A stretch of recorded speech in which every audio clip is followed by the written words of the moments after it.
आज हम शुरू करने वाले हैं class 10th exercise 1.2 question number 3, जो कि नंबर लाइन रिप्रेजेंटेशन से क्वेश्चन होने वाला है।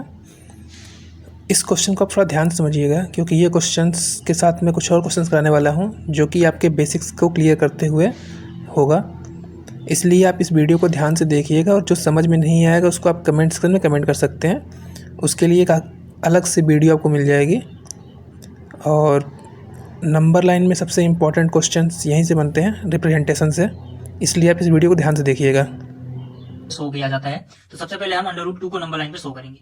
आप देखिए यहाँ पर सबसे पहले मैंने एक लाइन बनाई और यहाँ पर एक कट लगा लिया जिसको 0 बोला मैंने। उसके बाद आप क्या करोगे, 1 यूनिट पे कट लगा लोगे। अब देखिए आप चाहें तो 1 सेंटीमीटर का डिस्टेंस भी ले सकते हैं, 1 इंच का भी ले सकते हैं, जैसे मैंने यहाँ पे इंच लिया है। आप कुछ भी ले सकते हो, बस वो जो कट लगाए हैं आपने वो बराबर बराबर डिस्टेंस पे होनी चाहिए। तो मैंने एक कट यहाँ पे लगाया, एक यहाँ पर, एक यहाँ पर और एक यहाँ पर लगा देते हैं।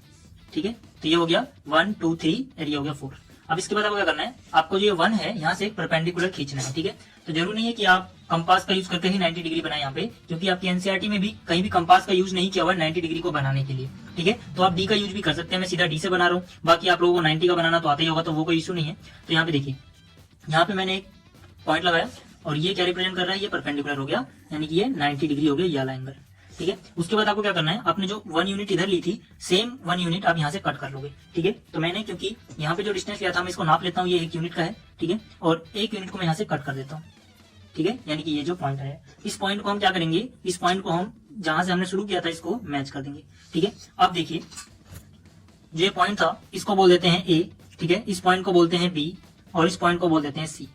अब देखिए जो ए बी है ये 1 यूनिट है और जो बी सी है ये भी 1 यूनिट है। तो अगर हम पाइथागोरस थ्योरम लगाएं, ठीक है, तो जो ए सी है, क्योंकि ये 90 डिग्री है तो ए सी क्या हो जाएगा, हाइपोटेनस। तो ए सी का स्क्वायर जो होगा वो ए बी का स्क्वायर यानी कि 1 का स्क्वायर प्लस बी सी का स्क्वायर यानी 1 के स्क्वायर के बराबर होगा। तो ये 1 आ जाएगा, 1 का स्क्वायर फिर से 1 आ जाएगा और यहाँ पे आएगा ए सी का स्क्वायर। 1 + 1 2 हो गया, तो ए सी का स्क्वायर 2 हो गया।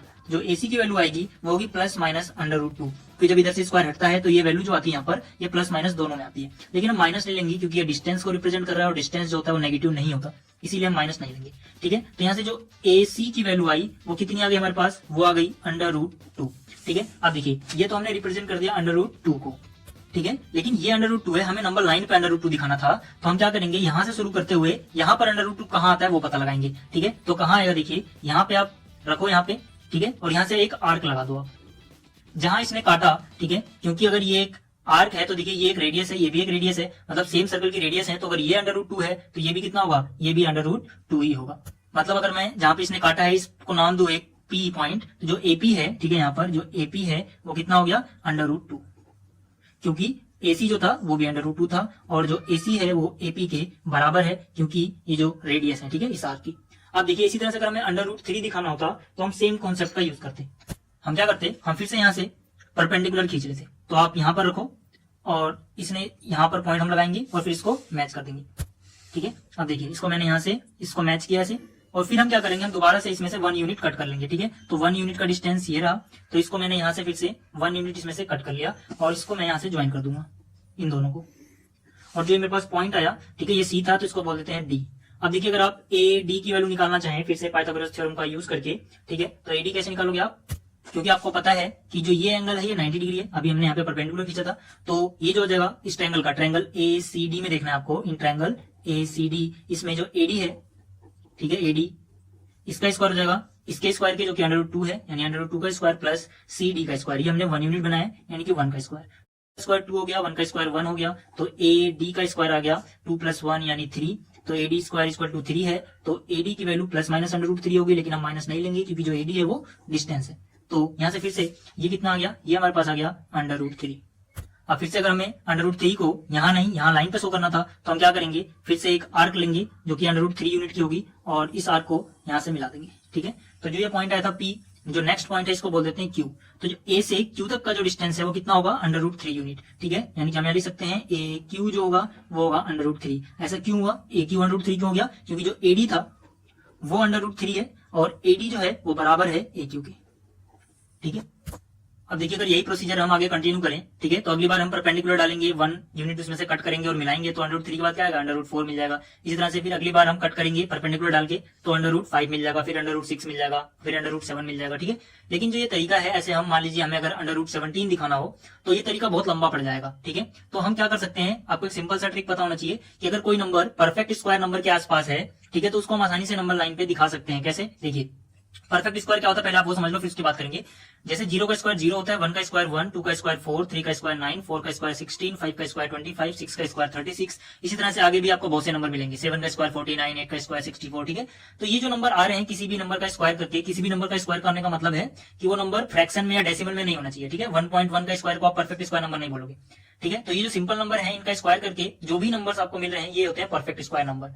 तो आपको अगर किसी ऐसे नंबर को नंबर लाइन पे शो करना है जो कि अंडर रूट में है और किसी परफेक्ट स्क्वायर के आसपास है, तो उसको आप आसानी से शो कर सकते हो। जैसे जो अंडर रूट 5 है, ठीक है, वो 4 के आसपास है, ठीक है, 4 से एक ज्यादा है। जो 4 है वो एक परफेक्ट स्क्वायर नंबर है। तो इसको हम कैसे करेंगे डायरेक्टली, वो देख लेते हैं एक बार। अब देखिए, अब हमें शो करना है अंडर रूट 5 को नंबर लाइन पे। तो सबसे पहले मैंने एक लाइन बना ली, ठीक है। जो ये पॉइंट है इसको ए बोल दिया, ये रिप्रेजेंट कर रहा है 0 को, ठीक है। ये 1, ये 2, ये 3, ये 4, मैंने एक इंच के गैप पे ये मार्क लगाए हैं, ठीक है। उसके बाद अब देखिए, अब क्योंकि हमें जो रिप्रेजेंट करना है वो है अंडर रूट 5। अंडर रूट 5 जो है वो एक परफेक्ट स्क्वायर नंबर, ठीक है, 4 के बहुत ज्यादा पास है, ठीक है। तो यानी कि इसको हम लिख सकते हैं अंडर रूट 5 की जगह अंडर रूट 4 + 1, ठीक है। 5 को अगर आप 4 + 1 लिखो तो कोई दिक्कत नहीं है।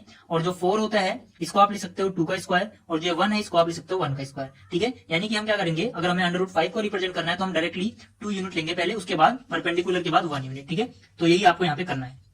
तो शुरुआत में ही मैंने यहाँ पर सीधा 2 यूनिट ले लिया। 2 यूनिट के बाद मुझे करना क्या है, मुझे यहाँ पे एक परपेंडिकुलर खींचना है सबसे पहले, ठीक है। तो परपेंडिकुलर के लिए देखिए 90 के सीध में मैं एक पॉइंट लगाता हूँ, उसको मैच कर दूंगा मैं, ठीक है। तो मैंने इसको ऐसे मैच कर दिया। अब मुझे क्या करना है, मुझे 1 यूनिट यहाँ से कट करना है, ठीक है, क्योंकि 2 यूनिट तो यहाँ से मैंने ले लिया है। अब जो ये 1 है इसकी जगह मुझे 1 यूनिट कट करना होगा। तो 1 यूनिट कैसे कट करूंगा, मैं यहाँ से 1 यूनिट लिया और इसको यहाँ से कट कर दिया, और फिर सीधा इसको इससे मैच कर दूंगा।